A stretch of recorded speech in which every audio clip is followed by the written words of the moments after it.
Okay. Hello, everyone. My name is Justin Reash. I am the Executive Director of the International Church Society and the Program Director of the National Churchill Leadership Center.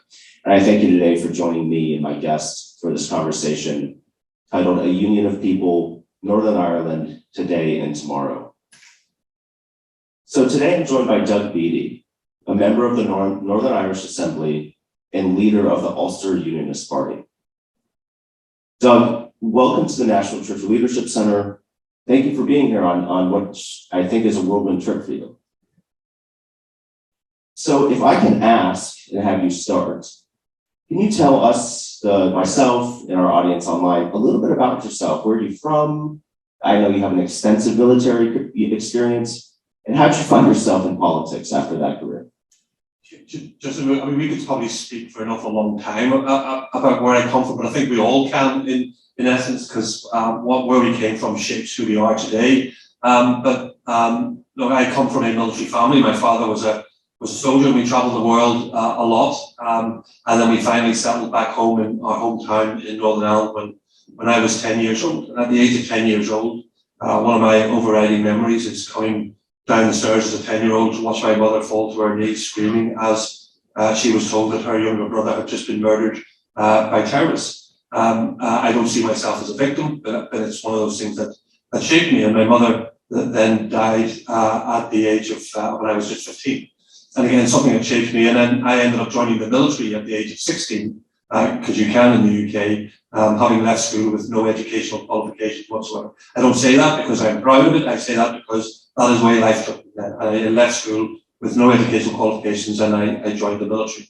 And then I've had an extensive career in the military. That career started off by guarding Rudolf Hess in Spandau prison. If I may say, that's incredible. Yeah. And how was that experience? Well, look, I was a 17, 18-year-old. I was not decided to be interested in Rudolf Hess in Spandau prison or the history of Rudolf Hess as being that of was second in command. I was interested in getting out into Berlin and chasing ladies and drinking beer because that's what you do when you're 17 and 18-year-old in the military. But I guarded Rudolf Hess, and then when I moved back to England, I guarded US cruise missiles in Greenham Common. So I was doing a little bit of that, and I progressed through the ranks as a soldier. From the rank of what would be called private ranger in the military, right up to being the highest rank available for somebody who's uneducated like me.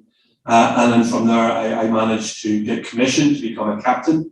And I'm now presently a major in the Army Reserve. So I did 27 years regular service, and I'm now nearly on 40 years complete, if I add on my reserve service. So my military service has been extensive, and I've served multiple tours in Bosnia, in Kosovo, 2 tours of Iraq, including the invasion of Iraq, and 3 tours of duty in Afghanistan. And I've been very lucky and very proud to have been awarded the NATO Meritorious Service Medal for my service in Bosnia, the Queen's Commendation for Bravery for my service in Iraq, and the Military Cross for my service in Afghanistan. So, it's been a busy period of time, but within all of that, there's been wonderful things as well in Bosnia, watching the Stari Most Bridge, which was destroyed during the Bosnian War. I was there for its reopening again. So, I mean, it's just an incredible thing to see. And I was there standing beside Colonel Tim Collins of the Royal Irish Regiment when he gave his famous Eve of Battle speech before we crossed the border into Iraq, which then hung on the wall of George Bush for a while. So it was good. I left the military and then took up a bit of time as an author. I wrote 3 books, 1 bestseller, a follow-up to that, and my first novel. So I managed to write 3 books. And then I found myself getting a little bit older, fatter. My eyesight not quite so good. My hearing is definitely not great. But I still wanted to serve my country. And it's at that stage that I said, well, look, I can serve this in a political arena. I joined a political party, the Ulster Unionist Party, and I became a local councillor. Spent 2 years as a local councillor, and then I stood for the Assembly, Stormont, and I was elected to Stormont on the first round, and I became the Justice spokesperson, and eventually I have become the leader of the party, and I've only been the leader for about 6 month, Justin. But you know, there's a huge chain of things that affected me. But I'm still sitting here now with me and you, with no educational qualifications whatsoever. But I struggled through, and I found my way. Well, you know, there are some famous examples of not having, you know, college qualifications. I mean, the man that this center is named after did not go to university and failed twice before getting into Sandhurst Military Academy, and did not do very well at school. So of course that certainly doesn't hold anyone back. But I do want to ask you of this pattern of service. You mentioned it. You're getting older. You still wanted to serve. Did that come from your military family? Did they instill that in you? It does. Interestingly, I used to be an instructor at the Royal Military Academy Sandhurst as well, so I know exactly. And service not self is what they say. I guess it's been instilled in me over a long period of time. And I always mention the non-education, not because I'm proud of that, because it's important for people to understand that sometimes you're out there and you can fight for what you want to be. And it's never been an easy route for me, but I've got there. But what I actually saw traveling the world was, you know, the real hardships that are out there. Now, I'm from Northern Ireland, and everybody talks about Northern Ireland and the divisions in Northern Ireland and the violence in Northern Ireland and you know, the poverty in Northern Ireland. But in Northern Ireland, I'm looking at it and I'm saying, actually, what are you seeing that I'm not seeing? Yes, it's there, but it's not the level that I've seen elsewhere. So if you want to see poverty, go to Africa. You will see genuine poverty. If you want to see division, go to Bosnia and you will see genuine division. And if you want to see real violence, then you go to Afghanistan and you'll see what real violence is like, and you'll see young girls and women being denied, you know, just the basic rights that people expect. So I look at Northern Ireland and I say, here is a great place. Here is a great place. All it needs is people to look at it with a more positive outlook, with a bit more confidence, trying to bring people together. And I believe in people, and you coined this talk, the Union of People, and I believe that, not as a slogan, but as a vision. Because I don't care what somebody's religion is. I don't care what their sexual orientation is. I don't care what their cultural background is. I don't care if they're working class, middle class, or upper class. You know, we're just people together. And if we all work together, we can make Northern Ireland work. And that's what I'm striving to do. So there is a real genuine sense of service which comes from my military background. And my father as well, I have to say, that bleeds into who I am. And my leadership style are based around what I've learned. You know, I mean, I think transactional leadership is a great tool. Sometimes it's overplayed. There's other ways of doing it, and transactional leadership sometimes can actually be very negative in delivering what we want to do. So that sense of serving and is definitely come from my time in the military.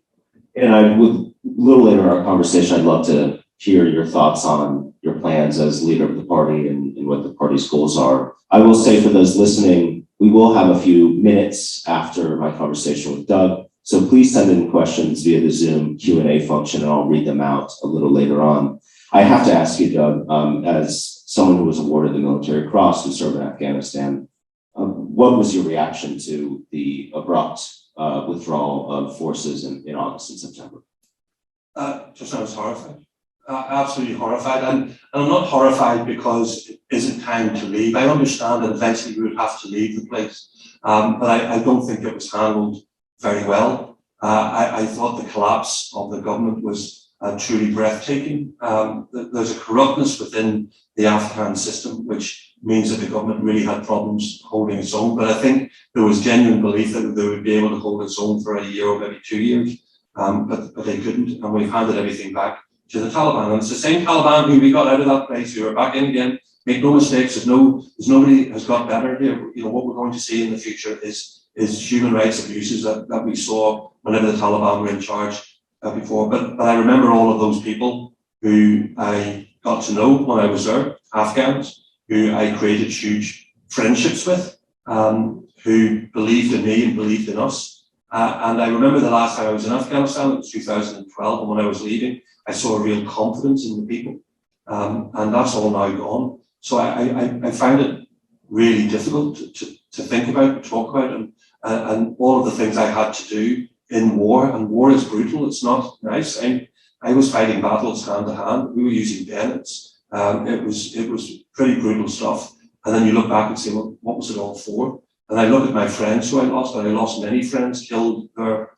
And I say that, I feel for their loss. But I've had friends as well who came back. One of our colleagues, he's an MLA with me in Stormont, his name's Andy Allen, please look him up. Andy Allen lost both his legs and his eyesight pretty much gone in most cases due to an IED explosion. And he has to live with that for the rest of his life and say, actually, what was it really for? It was for nothing. Whereas I'm reasonably healthy because of it. So I found it devastating. But as much as it's devastating for me, it's devastating for the people. It's devastating for those women, those young girls. And the one thing that I say that I take as a positive in this, that all of those thousands that we educate, you can't uneducate them. They are educated now, but what they need is a platform to be able to change that country. And if I may ask, has your party or has the Northern Irish state undertaken any efforts for Afghan, resettlement for refugees? So I would presume that's happening. Yeah, no, it is happening. It's being done at a national level. So the UK says we're going to take people in. They've set a target. It's a random target of 5,000, but that's just a target that they've set. And then they will be spread out between England, Scotland, Wales, and Northern Ireland. And I think we're going to accept our first 380 from Afghanistan in the next number of weeks. But that will increase, and I think that's perfect. We need to give them a home. And Northern Ireland needs to be welcoming for these families who come from conflict and just make Northern Ireland a place of opportunity for them and they can live their lives. And they will add value to our society. Yeah. So moving to your leadership of the Ulster Unionist Party, what are your personal goals as leader? And where do you see the party being in the next 12, 18, 24 months?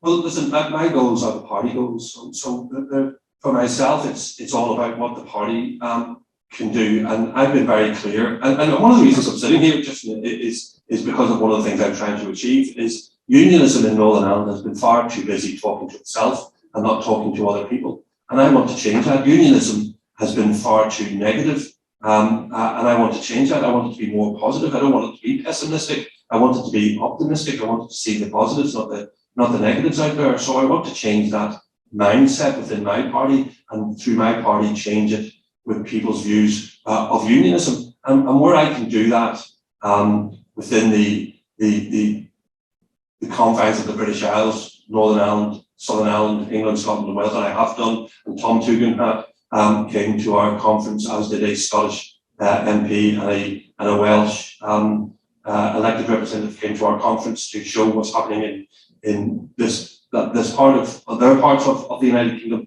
We have to reach beyond our shores, and that's why I'm here, to spread a message that when people look at Northern Ireland and they see unionists out there, and there are unionists out there who are negative, we're not all like that. The vast majority are not like that. We're the absolute opposite, and we're actually socially liberal in many cases as well, and we have a story to tell, and that story, people don't really know, and that is that the Scots-Irish, we call them Ulster Scots, but the Scots-Irish built so much and helped to build so much of this country that I'm sitting in now. I mean, 17 presidents of the United States came from a Scots-Irish background. The Great Seal of the United States was designed by the Scots-Irish. The proclamation, the Declaration of Independence was first printed by a Scots-Irish. And for those who know the military, the 75th Ranger Regiment was created by Scots-Irish.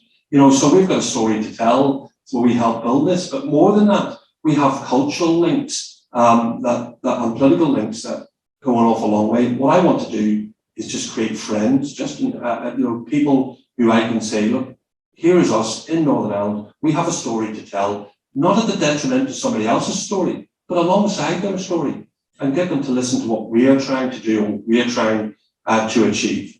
And that's pretty much what I want to do in regards to the party. But that then feeds into what I want to do for Northern Ireland. And Northern Ireland is a wonderful place, and we talk it down too much, and we need to start talking it up, and we need to start focusing on the things that's really, really important. Yes, what is important for many people is, should there be a United Ireland or should there not? Or for other people is, should we stay in the United Kingdom or should we not? They are both fair political aspirations, and people should be allowed to go down whichever route they want peacefully. But that's a question for tomorrow. We can talk about it all we want, but when we come to make that decision, we'll make that decision. But what's important right now is making that geographical space, which is Northern Ireland, work for the people who are contained within it. All of those people that I said before, regardless of religion, sexual orientation, and what have you. So we have to look at the bread and butter issues in regards to that. So we need to firewall away sectarian politics. Get it out of the way. You know, no orange and green, no Catholic Protestants. We don't need that. What we need to focus on is, at the center of everything, is a strong economy. Because a strong economy will create a strong education system.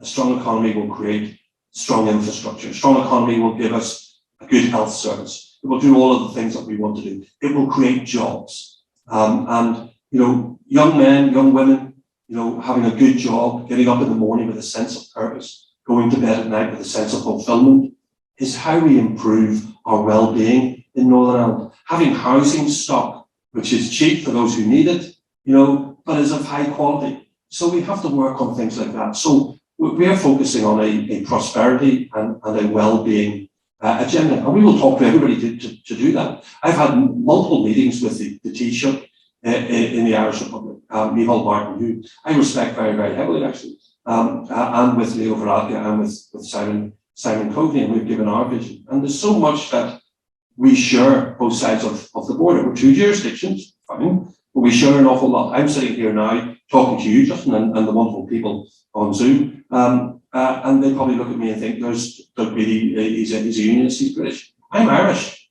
I've always been Irish. I'm as Irish as Mary Lou MacDonald. I'm as Irish as Michael D. Higgins. I'm as Irish as anybody on the island of Ireland. And all of the things that represent them represent me, whether that's the Gaelic Games or Shamrock or Guinness or the Irish language. All of these things represent me. And so does God Save the Queen, so does the Orange Sash, so does Ulster Rugby. You know, all of these things we share together. And I think that's important to be able to express it. Unionism is represented by other political parties, multiple political parties in Northern Ireland. What is what's your strategy, if there is one, to work with these other parties to promote that unique sense of unionism which you just discussed? Well, Justin, I mean, look, you have different strands of unionism, and some of it's quite right-wing. I mean, the Democratic Unionist Party, who have been representing unionism for quite some time now, are a very negative, no type party, and we're constantly in battle against them to try and change their mindset. They've never supported the Belfast Good Friday Agreement. They've never supported it. We are the architects of it, and we paid a heavy price in 1998 of making the brave decision to help, along with others, to create the Belfast Good Friday Agreement. And since 1998, we have suffered the blows ever since because of that brave decision that we've made. Because it's easy to be a protest party, and the DUP is a protest party, and it's easy for them to put up negative protest messages and undermine those people who are trying to put up the positive messages. So all we can do is keep putting up that positive and keep pointing out their negative, and keep saying that what we want is rights for everybody, regardless of who they are. So where you have the DUP as a party stance is against same-sex marriage as a party stance. We don't. We have a very different stance. Personally, I'm sitting here as a leader, and I'm in favour of same-sex marriage, and I will promote that same-sex marriage. I think it's really important. And the same with bodily rights for women. You know, the DUP are absolutely against any form of abortion, and I support women having the right to have an abortion. And that's a contentious topic, and many on Zoom won't agree with me. But the point I'm making is I'm very different from what the DUP is offering. And we also believe as well that there should only be one education system in Northern Ireland. And because if people don't know this, we pretty much educate our children based on their religion. So Catholics go to a Catholic maintained school in the main, and Protestants go to a controlled sector school. We basically have Catholics in one school and Protestants in another school. It's like educational apartheid. And what we're trying to say is, if we want to put a firewall against sectarianism and division, then those kids need to go from the playground together, to the classroom together, and then to the workplace together, regardless of their religion. So that's always been our policy, and we're driving that. So we have all of these things that we are different from other unionists in regards, and that positive vision, we're hoping people say, I want that. You know, I want a positive vision, they'll grab that. As for the other parties who are different from us, Sinn Féin or the SDLP, who have different political aspirations than us, we work with them every single day. You know, we work with Sinn Féin and the SDLP in the executive, in Stormont committees, in local council, in all party groups. We work with them every single day. And the relationship between us all is a workmanlike relationship. And that's how we try and create government in Northern Ireland. You seem very pragmatic in the sense of, you know, you approach issues. Of course, you have your own personal feelings, you promote how you feel, but it seems like you, one of the main things that you're promoting is working together to use pragmatism to solve problems. If I can ask a very pragmatic question, you oppose the Northern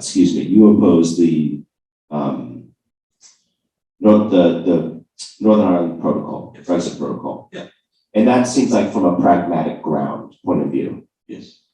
Tell us why you oppose it, and what have you done, and what can you do to change it? Well, listen, this is a long story. It's a loaded question. Yeah, it's a long story, and so apologies for a long story, but you have to go back before Brexit. So we as a party said Brexit would not be good for Northern Ireland. We said that Brexit would create instability, and we were right, it created instability. We literally said before the referendum on Brexit that we could end up with a border down the Irish Sea. We literally said there could be customs checkposts in Belfast and Larne, and both have come to pass. So we foresaw this, and we said, look, don't vote for Brexit. So the first thing to understand is we did not think Brexit was a good idea. The DUP campaigned for it, and I think it was the most self-harm any unionist could do against Northern Ireland is by voting for Brexit. But we did Brexit. It was a democratic vote, and therefore you have to respect a democratic vote, and we do. But we certainly didn't vote for the protocol. I mean, the protocol is a bad deal. The protocol is everything that you ever wanted to do to undermine that Belfast Good Friday Agreement. The protocol has done that. And for those who don't know, the Belfast Good Friday Agreement created a fine balance between nationalists and unionists, where nobody felt they won anything and nobody felt they lost anything. You know, it's that really fine balance. And we worked at it because politicians knew we had to create that fine balance where everybody gained a little bit from it and nobody lost everything too much. No winners, no losers. And if at the end of the protocol had it said, we're going to put custom posts on the island of Ireland between Northern Ireland and the Irish Republic, I would have been the first one to say that is bad. It will unbalance the Belfast Good Friday Agreement, and I would be against that as well. But putting a border in the Irish Sea does exactly the same thing. It creates a border between the United Kingdom, the Great Britain, and Northern Ireland, and that's our country, the United Kingdom. So that's created an unbalance that needs to be fixed. Now, the protocol is a bad deal. The protocol needs to go, but there does need to be something. Nobody is arguing that there does not have to be a treaty between the UK and the EU in regards to Northern Ireland. Of course it does, but it has to be a treaty that works for everybody. And right now, in regards to trade, what we have is feast or famine. And we have some businesses who are doing exceptionally well. Good for them. I'm glad, and we don't want to lose that. But there are other businesses who are on their knees, and they're going to fail because of the protocol. So we need to fix that. And also that fine balance that we talked about, that fine balance between nationalists and unionists, which is now out of kilter because of the Irish Sea border, has left unionists and loyalists feeling isolated in their own country, and that creates a negativity, and it's creating division, and it's creating societal harm, and we just need to address that as well. So there's a number of things that we can do to change that, and we as a party have actually been doing this since 2019. We've been putting in suggestions and recommendations since 2019 as to how we can fix this. The biggest problem with all of this, Justin, is they created the protocol without having Northern Ireland politicians in the room. Because if they had us in the room and they said, we're going to do this on the protocol, we'd have said, don't do that. That'll have a negative effect. Try this instead. but they didn't have us in the room, so we weren't part of it, and we're still not part of it. And that's never going to work. And there's also a democratic deficit, because I'm now a politician from Northern Ireland who represents my constituents in Northern Ireland. But laws could be made that affect Northern Ireland, which I can have no say in. Yet if you're an MEP in Brussels, you could have a say over laws affecting Northern Ireland. That's a democratic deficit. The United States went to war over a democratic deficit like that. No taxation without representation. I'm not saying we're going to war, that's what I'm saying, by the way, and please don't anybody spin that word in any way, but what I'm saying is, we need to fix that problem as well. So, pragmatic solutions to fix the problems. The UK command paper, which came out in July of this year, it really does help fix that. And just a simple fact is, if goods are coming from Great Britain to Northern Ireland and they are not going anywhere else, then you don't need to check them. But if they're coming from Great Britain to Northern Ireland and then on to Ireland and into the EU market, then they need to be checked. I think we all accept that. So that's our pragmatic solutions that we need, and we've been feeding ideas into that. One of my questions, and you partially answered it, but I'd love to ask it is, many unionists are feeling that that Northern Ireland, especially with the Northern Irish Protocol, are feeling as an afterthought in London. Are those feelings justified in terms of the specific current UK government? Well, look, this is a politics question. It's a pure politics question because it's the same here in the United States. All politicians, but be the president downwards, will look to see where's the demographic that's going to support me and get me voted into office. For Boris Johnson, 52 million people in England. In Northern Ireland is 1.8 million. I think the Conservative government maybe gets about 1,000 votes at any general election. It's not supported. So he's looking to see where his voter base is. But in regards to the protocol, I think he wanted to get Brexit done and out of the way, and he would have done anything to get it done and out of the way. And it wasn't until it was done out of the way that he stopped and reflect and look and say, actually, I have done a bad deal. It isn't working. It's being applied too literally. We need to change it. Don't get me wrong. This was a mistake by the UK government to do what they did. It was an absolute mistake. Now we need to fix that mistake. And they can't just say that 1.8 million people can be an afterthought. They don't have the ability to do that because we are, and some don't want to be, but I'm a UK citizen, and I deserve the same rights as other UK citizens. So we certainly were, as far as the protocol is concerned, a bit of an afterthought.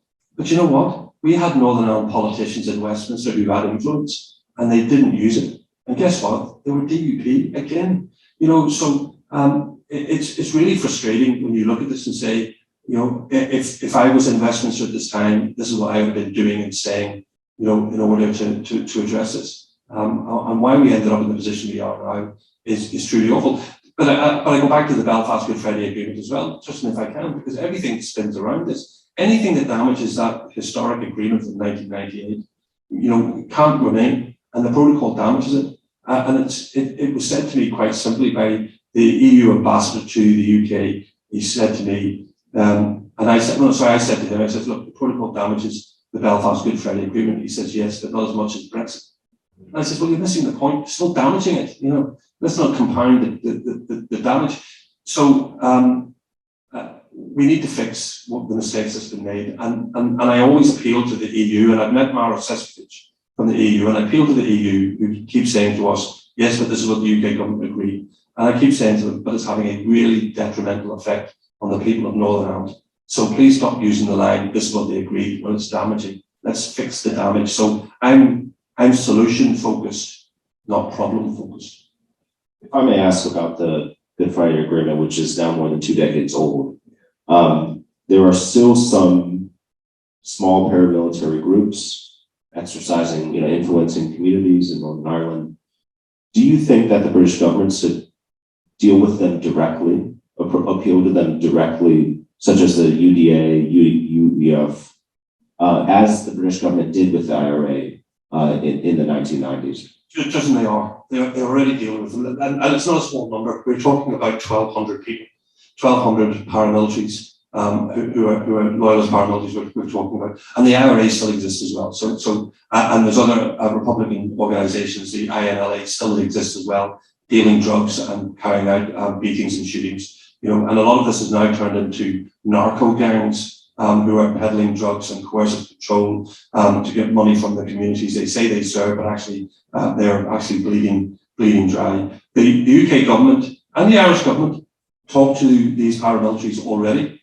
They are doing what I'm trying to do and everybody else is trying to do, is get them to go, get them to leave people alone, and let people live their lives. One thing that annoys me a little bit, if I can, Justin, is when people talk about loyalists. When somebody says loyalist, everybody automatically goes loyalist paramilitary. It's not the case. Loyalists are a community of themselves. They are not paramilitary. They are a community, some of the most socially liberal in Northern Ireland. Paramilitaries are a narco organisation who is feeding off them.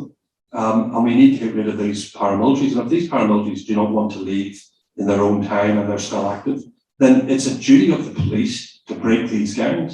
I mean, you used to have gangs in the States, and many gangs. It is exactly the same. So if you look at some of your narco drug running gangs which are knocking about in the United States, that is what the UVF and the UDA and the Red Hand Commando are becoming, and have become in some instances, and they have fractured as well. You know, but I'll say something else, and people need to understand this.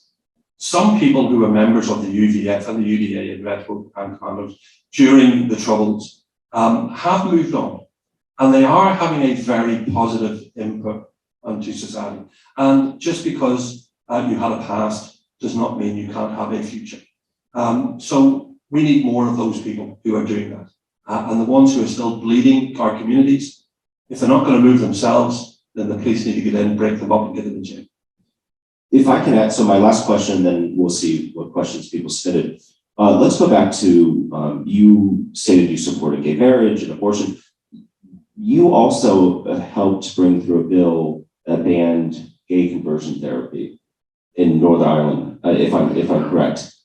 Tell us about that bill and what was, and the impact. Yeah, well, I've got to say, Justin, the bill hasn't come through yet. Okay.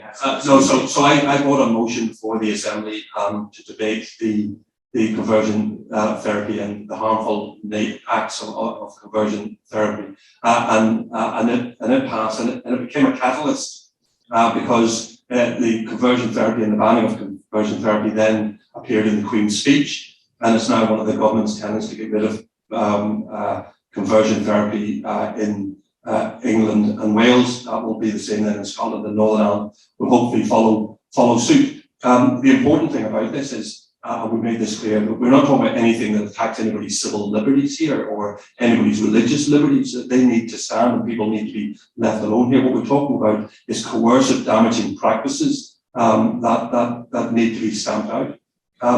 You know, the impact of that has been really, really strange. If I say, one of it is I got an awful lot of support from people from all around the world, from political opponents, from people who are Sinn Féin, from people who are the SDLP, from different countries around the world, a lot from England. But I got an awful lot of hate mail as well, right around the world, of people who thought I was trying to undermine people's religious liberties. But nothing could be further from the truth. I'm not. You know, your religion should be the driver of what you do. You know, and that's what I'm trying to do, is to try and fix things and make it right. But there has been an impact on this, but I think it's the right thing to do, and I think it will eventually go through, and I hope it does, because coercion in the manner it is in conversion therapy, it can be just absolutely devastating for somebody at a young age going into adulthood. Thank you, Doug. So I'm gonna go check on the computer, see your questions, and give me one moment. Another question is, what do you see as the big changes coming in Northern Ireland from today and tomorrow, given the title of this talk? I think the big changes are more and more people in Northern Ireland are seeing themselves as being Northern Irish. Yeah. So we've got, and we all know this, that you have various different traditions in Northern Ireland. You have the Unionist tradition, the Republican tradition, the Loyalist tradition, and the Nationalist tradition. Those who don't see themselves as any of those. People who see themselves as Irish, people who see themselves as British, people like me who see themselves as both. but there's a growing group in the middle which are coming up who identify themselves as being Northern Irish. And that is nearly a new phenomenon when people start saying, "Oh, I'm Northern Irish. I'm not Irish anymore. I'm not British. I'm Northern Irish." So I think that's a real change. And I think the real change is that younger people coming up, and the future is always younger people. So younger people coming up see the geographical space that they live in as a place of opportunity, and they want it to be a place of opportunity, and that's where we're going in the future. Now, that demographic of people who see themselves as Northern Irish doesn't mean that they're all going to end up voting to stay in the Union. Doesn't mean they're all going to vote to have a United Ireland. That's an argument that will come later on. They will make a decision based on the arguments. I think they're more pragmatic in what they see as an outcome, and I think they will make their decision on either Irish unity or staying in the United Kingdom based on the arguments of any debate come a referendum. So I think that's the huge change. I think, and the creation of opportunity in Northern Ireland means that more and more people want to stay there. I mean, we've had a huge exodus of people from Northern Ireland who leave Northern Ireland to find opportunity elsewhere and never come back. But that's changing now when people see the opportunity in Northern Ireland. I think that's the most important thing. And I go back to this union of people, Justin. I mean, it's really, really important that we can work together. And I think we can work together. I'll tell a story if I can. But when I was in Afghanistan in 2006, I was working with a man called Major Sherwali. Major Sherwali was an Afghan who fought for the Mujahideen and was then fighting beside me against the Taliban. And we fought a 13-day battle. It was a brutal 13-day battle. He was a Muslim. I didn't understand his religion. I was an Northern Ireland Protestant. He didn't understand my religion. I didn't speak his language. He didn't speak my language. I didn't understand his culture. He didn't understand my culture. He couldn't understand the property that I was allowed to own. I couldn't understand how the Pashtun-Wali code affected his family. So we nothing was aligned for us to be friends, but we became the best of friends. And if I say I can do that in a war zone in the middle of a 13-day battle, then I can do that in Belfast or in Armagh or in Londonderry or anywhere else. I can sit with people who have a different religion from me, a different cultural background from me, have a different outlook from me, and I can make them my friends. I really believe that. Sadly, Major Sherwali was killed on the last day of the battle. He's still probably the bravest, most noblest man I've ever known in my life, and I was slightly wounded. But I still remember that, and that's one of those things that I've brought with me into politics. If I can make a friendship with that man and others like him, in that situation, why can't I do that in Northern Ireland? Of course I can. And that's what I'm trying to do. I'll end with one last question. This came from adapting a question that we received online. You stated that you feel both Irish and British. That's a really unique point of view, but I'm sure you're not the only one who feels that way. No. And how can you, have you run into any not resistance, but as a politician, when you say that, does it take people? Do people have to be more imaginative and thoughtful to understand that that is your identity, shared, I assume, by thousands and thousands of others? Well, this is the whole point about identity. Identity is multi-layered. So I'm Irish and I'm British. I'm also from Ulster. I'm from the island of Ireland. I'm a European. It's multifaceted. But here's the interesting thing about my identity and being Irish. I lived in Scotland, and when I lived in Scotland, I felt uniquely Irish in Scotland, but British. I felt at home. And I've lived in England, and I felt uniquely Irish in England, but at home. And I lived in Wales, and I felt uniquely Irish, but at home. And it's that sense of belonging, I guess, which is really, really important to me. I mean, partition of the island of Ireland, was catastrophic for everybody involved. It happened 100 years ago. There's nobody alive today who was given slight, by that. What we've done now is we've all made our path for the future. And where that future takes us, I think, is best staying within the United Kingdom. And I think that's where we're going to be in 20, 30, 40, 50 years from now. I don't think there's any change coming, but there's others who believe differently.